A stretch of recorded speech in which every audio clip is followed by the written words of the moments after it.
Hello बच्चों, आप सभी का स्वागत है आपके अपने चैनल यूपी बोर्ड क्लासेस में। तो बच्चों, जैसा आपको पता है कि हम क्लास 10th की साइंस के मोस्ट इंपॉर्टेंट एमसीक्यूज करा रहे हैं और इसी चैनल पर हम मैथमेटिक्स और सोशल साइंस को भी कवर करा रहे हैं।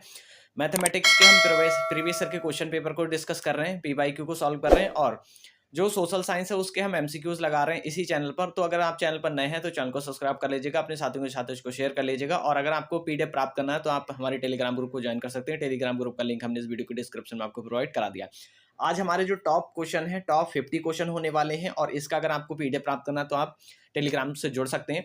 बच्चों, आज हम बहुत स्पीड से करेंगे क्योंकि समय कम है। अगर अभी तक आपने कुछ नहीं पढ़ा है तो ये आपके लिए राइट प्लेटफॉर्म है। आप तुरंत थोड़ा स्पीड से चलेंगे क्योंकि हमको जो क्वेश्चन है वो 50 कराना है। तो फर्स्ट क्वेश्चन है आपका, श्याम श्वेत फोटोग्राफी में प्रयुक्त होता है। तो बच्चों हम आपको बता दें AgCl फ्लोराइड को यूज करते हैं। नेक्स्ट क्वेश्चन है आपका, कार्बन को वायु में जलाने पर कार्बन डाइऑक्साइड गैस का बनना उदाहरण है। तो बच्चों संयोजन अभिक्रिया जो होती है उसका उदाहरण है। नेक्स्ट क्वेश्चन, जिंक चूर्ण पर तनु सल्फ्यूरिक अम्ल की अभिक्रिया से गैस निकलती है। तो बच्चों हम आपको बता दें कौन सी गैस निकलेगी, तो आपकी हाइड्रोजन गैस निकलेगी। नेक्स्ट क्वेश्चन है आपका, जिन अभिक्रियाओं में आयनों की विनिमय से नए यौगिक बनते हैं उन्हें कहा जाता है। तो बच्चों हम आपको बता दें उनको कहा जाता है उभय अपघटन अभिक्रियाएं।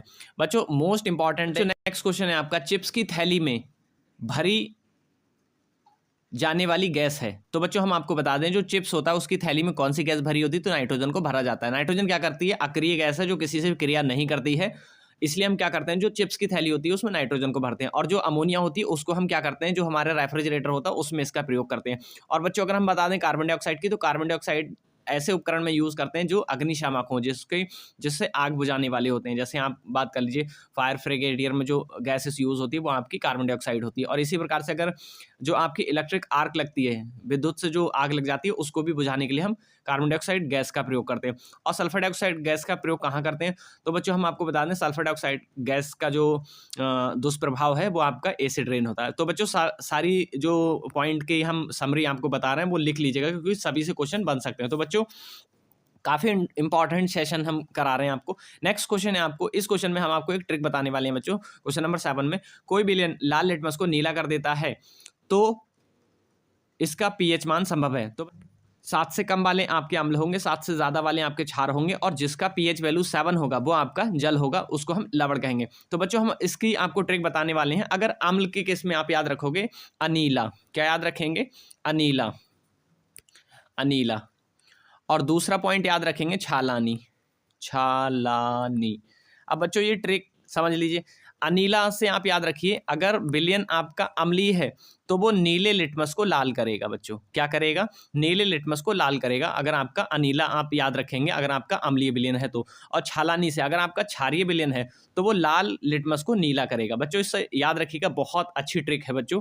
और अगर 7 होगा पीएच वैल्यू तो वो आपका उदासीन होगा। उदासीन मतलब जैसे जल है, जल का पीएच वैल्यू आपकी 7 होने वाली है। नेक्स्ट क्वेश्चन है आपका, सल्फर डाइऑक्साइड का जलीय विलयन होता है। तो बच्चों हम आपको बता दें कि उसका जलीय विलयन होता है अम्लीय। नेक्स्ट क्वेश्चन की तरफ बढ़ते हैं बच्चों। नेक्स्ट क्वेश्चन है आपका, शुद्ध जल का पीएच वैल्यू। तो हमने अभी आपको बताया शुद्ध जल का पीएच वैल्यू कितना होता है, तो बच्चों 7 होगा इसका आंसर। नेक्स्ट क्वेश्चन है, H2SO4 के जलीय विलयन का पीएच वैल्यू कितना होगा। बच्चों ये एसिड है और आपको पता होना चाहिए कि जो एसिड होता है उसका पीएच वैल्यू 7 से कम होता है। और 7 से ज्यादा किसका होगा, तो क्षार का होगा, और 7 किसका होगा, तो जल का 7 होगा। बच्चों नेक्स्ट क्वेश्चन की तरफ बढ़ते हैं हम लोग। तो नेक्स्ट क्वेश्चन है, जल को जीवाणु रहित बनाने के लिए उपयोगी पदार्थ है। तो बच्चों हम आपको बता दें कि जो जलीय को जीवाणु रहित बनाने के लिए उपयोगी पदार्थ है वो आपका ब्रिंजिक चूर्ण है, मतलब ब्लीचिंग पाउडर है। और ब्लीचिंग पाउडर का सूत्र क्या होता है, तो होता है CaOCl2। और अगर हम बात करें धावन सोडा का, बच्चों धावन सोडा का जो सूत्र होता है वो Na2SO3 × 10H2O, इसको लिखते हुए चलिएगा। और आपके फिटकरी की बात करें तो फिटकरी का होता है K2SO4 K2SO4 × Al2SO4 का होल थ्राइज, ऐसे लिखिएगा होल थ्राइज, K2SO4 × Al2SO4 का होल थ्राइज इंटू 24H2O, यहाँ लिख लीजिएगा 24H2O। बच्चों ये आपका फिटकरी का सूत्र है। और अगर बेकिंग सोडा की बात करें तो होगा NaHCO3। बच्चों मोस्ट इंपॉर्टेंट है, इनमें से कोई भी क्वेश्चन आ सकता है। नेक्स्ट क्वेश्चन है आपका, निम्नलिखित में से अम्लीय लवण है। तो बच्चों NaHCO3, और अभी हमने इसका सूत्र बताया, ये किसका सूत्र है? तो बच्चों बेकिंग सोडा का सूत्र है। नेक्स्ट की तरफ बढ़ते हैं हम। और अगर बच्चों साधारण नमक की बात कर लेगा तो आपका साधारण नमक का होगा NaCl। नेक्स्ट क्वेश्चन,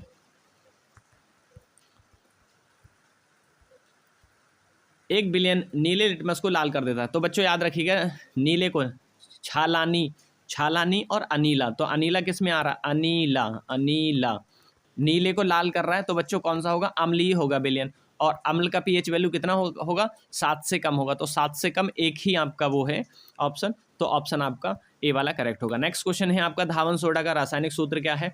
तो Na2CO3 इंटू 10H2। अभी हम इसको बता ही चुके हैं बच्चों, आपको आप लिख लीजिएगा। ये धावन सोडा है, ये बेकिंग सोडा है, ये आपका NaCl है, साधारण नमक इसको कहेंगे, और ये अमोनियम क्लोराइड है। बच्चों सभी के नाम लिखते हुए चलिएगा, मोस्ट इंपॉर्टेंट है सेशन। और अगर आपको ये अच्छा लग रहा है तो बच्चों इसको लाइक कर दीजिएगा और अपने साथियों के साथ इसको शेयर कर लीजिएगा। और अगर आपको PDF नोट्स प्राप्त करना है तो हमारे टेलीग्राम ग्रुप को ज्वाइन कर सकते हैं। टेलीग्राम ग्रुप का लिंक हमने इस वीडियो के डिस्क्रिप्शन में आपको प्रोवाइड करा दिया है। नेक्स्ट है आपका खाने के सोडा का सूत्र है। तो बच्चों हम आपको बता दें, इसी को हम बेकिंग सोडा कहते हैं और इसी को खाने का सोडा कहते हैं, NaHCO3, और इसको हम कहते हैं धावन सोडा। और ये है हमारा सोडियम क्लोराइड, इसको साधारण नमक कहते हैं, और ये हमारे पास में अमोनियम क्लोराइड। चलिए नेक्स्ट क्वेश्चन की तरफ बढ़ते हैं हम बच्चों। प्लास्टर ऑफ पेरिस का रासायनिक सूत्र है। तो बच्चों हम आपको बता दें, प्लास्टर ऑफ पेरिस का जो रासायनिक सूत्र होता है वो होता है CaSO4 इंटू हाफ H2O। बच्चों ये है आपका प्लास्टर ऑफ पेरिस। और अगर जिप्सम की बात करेगा तो जिप्सम का होता है CaSO4 इंटू H2O। ये ऊपर वाला जो है वो आपका जिप्सम का है, और जो नीचे वाला है वो आपका किसका है? प्लास्टर ऑफ पेरिस का है। तो आपका option D is the right answer. Next question की तरफ बढ़ते हैं हम लोग। नेक्स्ट क्वेश्चन है आप लोगों का, Na2CO3 का प्रचलित नाम है। तो बच्चों हम आपको बता दें, इसको इतनी बार हम लोग पढ़ चुके हैं, तो इसका नाम है धावन सोडा। नेक्स्ट क्वेश्चन है, लेड नाइट्रेट का रासायनिक सूत्र है। तो बच्चों लेड नाइट्रेट का रासायनिक सूत्र क्या होता है? PbNO3 का होल ट्वाइज। तो ये है आपका लेड नाइट्रेट। बच्चों इसमें हमने सभी के क्वेश्चन को शामिल किया है। इसके बाद हमने फिजिक्स के कराएंगे और इसके बाद में हम बायो के कराएंगे। इसी में सारे क्वेश्चन मिक्स हैं, आपके पूरे जो बुक है उसका निचोड़ है बच्चों ये। नेक्स्ट क्वेश्चन है आपका, सोडियम कार्बोनेट का जलीय विलयन होता है। तो बच्चों हम आपको बता दें, सोडियम कार्बोनेट का जो जलीय विलयन होता है वो क्षारीय होता है। मोस्ट इंपॉर्टेंट क्वेश्चन है ये। नेक्स्ट क्वेश्चन, एक विलयन का पीएच, किसी भी विलयन का पीएच वैल्यू 7 से कम होगा तो वो होगा अम्लीय, और 7 से ज़्यादा होगा तो वो क्षारीय होगा, और 7 होगा तो वो उदासीन होगा। तो बच्चों option A is the right answer. तो बच्चों यहाँ से हमारे फिजिक्स के क्वेश्चन शुरू हो चुके हैं, क्योंकि हमने सारे ही क्वेश्चन को इसमें शामिल किया है। केमिस्ट्री, फिजिक्स, बायोलॉजी आपको पता होना चाहिए बच्चों। फिजिक्स से आपके 7 क्वेश्चन पूछे जाएंगे, बायो से आपके 7 क्वेश्चन पूछे जाएंगे, और केमिस्ट्री से आपके 6 क्वेश्चन पूछे जाएंगे। टोटल आपके जो क्वेश्चन आने वाले हैं वो 20 आपके एग्जाम में क्वेश्चन आने वाले हैं। तो नेक्स्ट क्वेश्चन है आपका बच्चों, किसी बल्ब से 220 वोल्ट पर 2 एम्पियर की धारा प्रवाहित होती है तो फिलामेंट का प्रतिरोध है। बच्चों इतना इंपॉर्टेंट क्वेश्चन है ये, ओम के नियम पर हो रहा है। B बराबर IR होता है फॉर्मूला, और हमको यहाँ पर रजिस्टेंस निकालना है, तो हम R इज इक्वल टू लिखेंगे B/I। और हमारे पास जो B की वैल्यू है वो 220 है, और I की वैल्यू हमको दे रखी है 2। बच्चों हम काटेंगे 2 एकम 2, 2 एकम 2, और 0 का 0, तो हमारा आंसर कितना आएगा? 110 ओम। तो बच्चों देख लीजिए 110 कौन सा, तो D वाला आपका ऑप्शन करेक्ट है। चलिए नेक्स्ट क्वेश्चन की ओर बढ़ते हैं। काफ़ी इंपॉर्टेंट क्वेश्चन है बच्चों, बैटरी से किस प्रकार से धारा प्रवाहित होती है।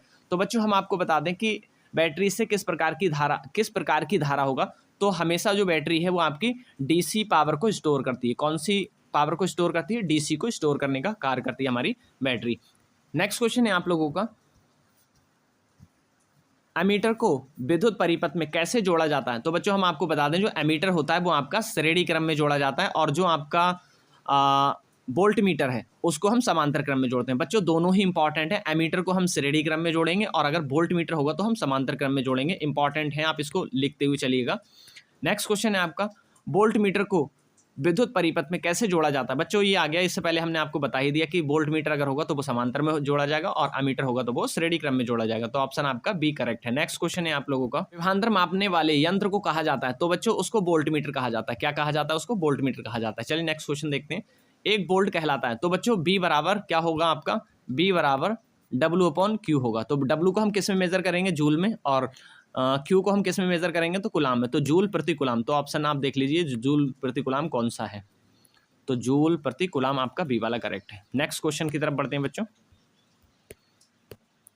1 किलोवाट मात्रक है, तो बच्चों विद्युत ऊर्जा का मात्रक जो है वो आपका 1 किलोवाट होता है। करेंगे विद्युत हीटर की कुंजी में किसका प्रयोग किया जाता है? तो बच्चों हम आपको बता दें, जो विद्युत हीटर होता है उसका जो कुंजी होती है, मतलब जो उसका तंतु होता है वो आपका नाइक्रोम का होता है। बच्चों नाइक्रोम का तंतु हम हीटर का बनाते हैं, और अगर बल्ब का कहेगा तो हम उसको टंगस्टन का बनाते हैं। तो option A is the right answer. जो हम क्वेश्चन एक्स्ट्रा बता रहे हैं उसको भी नोट करते हुए चलेगा।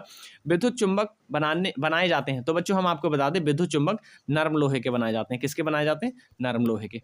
नेक्स्ट क्वेश्चन है आपका, विद्युत धारा उत्पन्न करने की युक्ति को क्या क्या कहेंगे बच्चों? तो हम विद्युत धारा उत्पन्न करने की युक्ति को क्या कहेंगे? हम जनरेटर कहेंगे। क्या कहेंगे उसको? जनरेटर कहेंगे। तो option A is the right answer.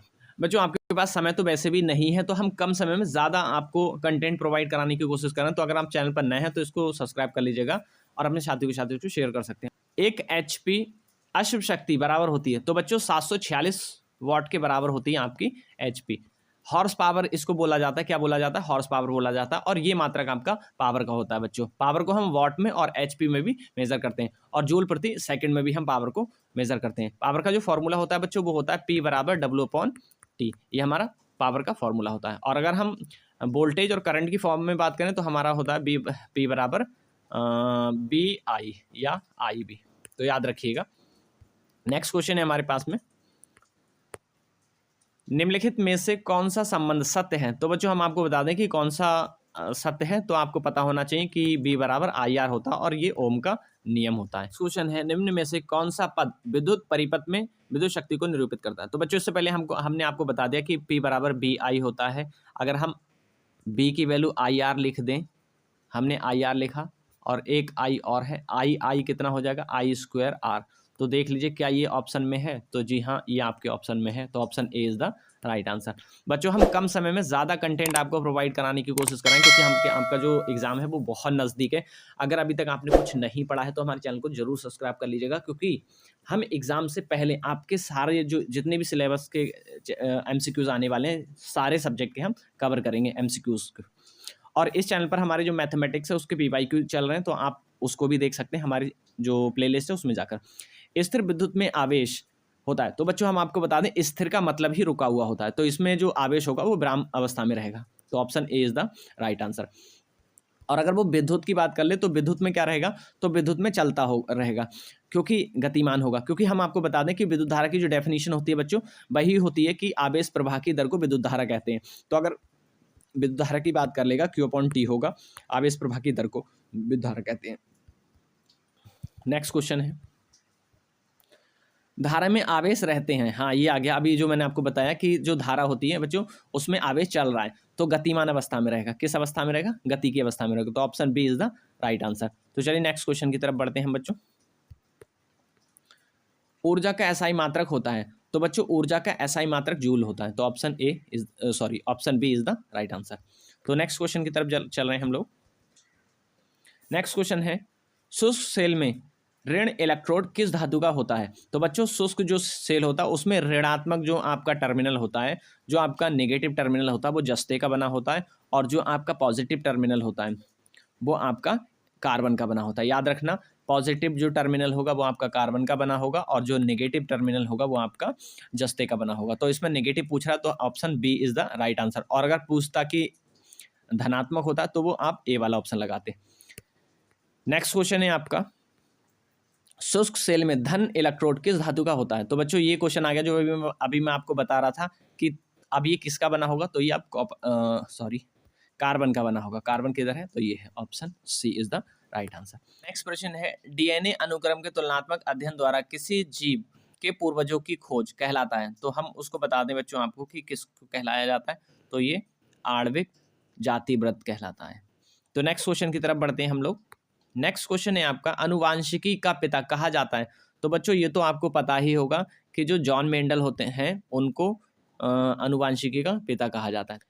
किसके मत अनुसार जीवों में प्रजनन के द्वारा अधिक से अधिक संतान उत्पन्न करने की क्षमता होती है? तो बच्चों हम ये बता दें तो ये मेंडल के ही अनुसार है। किसके अनुसार है? मेंडल के अनुसार। बच्चों मेंडल से क्वेश्चन बहुत इंपॉर्टेंट है, आता ही आता है मेंडल से क्वेश्चन। तो आप अच्छे से मेंडल के जितने भी क्वेश्चन बनते हैं आपके वो अच्छे से रट जाइए। डीएनए में कितने प्रकार के नाइट्रोजन क्षारक होते हैं? तो बच्चों 2 प्रकार के होते हैं। Option A is the right answer. तो चलिए नेक्स्ट क्वेश्चन देखते हैं हम लोग। जल की स्थायी कठोरता को हटाने के लिए किसका उपयोग किया जाता है? तो बच्चों हम आपको बता दें कि जल की स्थायी जो कठोरता होती है उसको बेकिंग सोडे जो धावन सोडा होता है, धावन सोडा के द्वारा उसको हटाया जाता है। तो बच्चों नेक्स्ट क्वेश्चन है हमारा, सोडा अम्ल अग्निशामक में किसका उपयोग किया जाता है? तो हम आपको बता दें किसका उपयोग किया जाता है, सोडियम हाइड्रोजन कार्बोनेट का प्रयोग किया जाता है। तो चलिए नेक्स्ट क्वेश्चन की तरफ चलते हैं हम लोग। तो नेक्स्ट क्वेश्चन है आपका, सल्फेट अर्ध हाइड्रेट हेमीहाइड्रेट का अन्य नाम है। तो इसका अन्य नाम क्या होता है? प्लास्टर ऑफ पेरिस होता है। इसका सूत्र भी हम देख चुके हैं इसी वाले वीडियो में। तो बच्चों ये कैसा लगा सेशन, इसको लाइक कर दीजिएगा, और अगर चैनल पर आप पहली बार विजिट कर रहे हैं तो इसको सब्सक्राइब कर लीजिएगा। और अगर आपको पीडीएफ नोट्स प्राप्त करना तो हमारे टेलीग्राम ग्रुप को ज्वाइन कर सकते हैं। टेलीग्राम ग्रुप का लिंक हमने इस वीडियो के डिस्क्रिप्शन में आपको प्रोवाइड करा दिया। बच्चों अगर अभी तक आपने कुछ नहीं पढ़ा है तो रियल मानिए आप अच्छे प्लेटफॉर्म पर हैं, राइट प्लेटफॉर्म पर हैं, आप तुरंत सब्सक्राइब कर लीजिएगा। एग्जाम से पहले हम बहुत अच्छा करने वाले हैं और आपके बहुत अच्छे मार्क्स आने वाले हैं। तो चलिए नेक्स्ट क्लास में मिलेंगे, तब तक के लिए bye bye, take care, thanks for watching.